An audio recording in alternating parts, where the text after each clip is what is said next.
Hey guys, ഇന്ന് നമുക്ക് കുറച്ച് ചെമ്മീൻ കിട്ടിയിട്ടുണ്ട് കേട്ടോ. കുറച്ചെന്ന് വെച്ചാൽ ഒരു 2 കിലോ. കുറച്ച് സൈസ് ഉള്ളതുകൊണ്ട് എനിക്കത് പെട്ടെന്ന് തന്നെ നന്നാക്കി എടുക്കാൻ പറ്റി. അങ്ങനെ അത് നന്നായിട്ട് കായം തേച്ച് വെച്ചിട്ടുണ്ട് കേട്ടോ. കായം തേച്ച് കുറച്ച് നേരം റെസ്റ്റ് ചെയ്യാൻ വെക്കണം, എന്നാലേ ഇതിലേക്ക് നന്നായിട്ട് ആ മസാലയൊക്കെ പിടിക്കുള്ളൂ. ആ സമയം കൊണ്ട് തന്നെ ഞാൻ അടുപ്പൊക്കെ കത്തിച്ച് ഉരുളിയൊക്കെ വെച്ചു. ഉരുളി കുറച്ച് നേരം എടുത്തു കേട്ടോ ചൂടായി വരാൻ.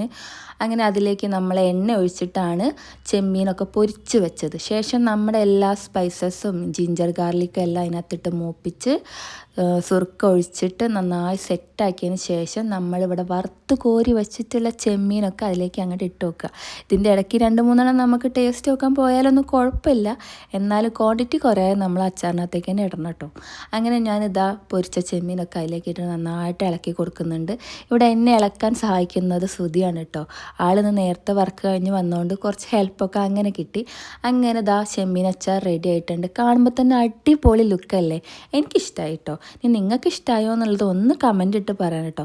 ഇനി ഇത് ഞാൻ നന്നായി തണുത്തതിന് ശേഷം ബോട്ടിലേക്ക് മാറ്റാൻ പോവുകയാണ്.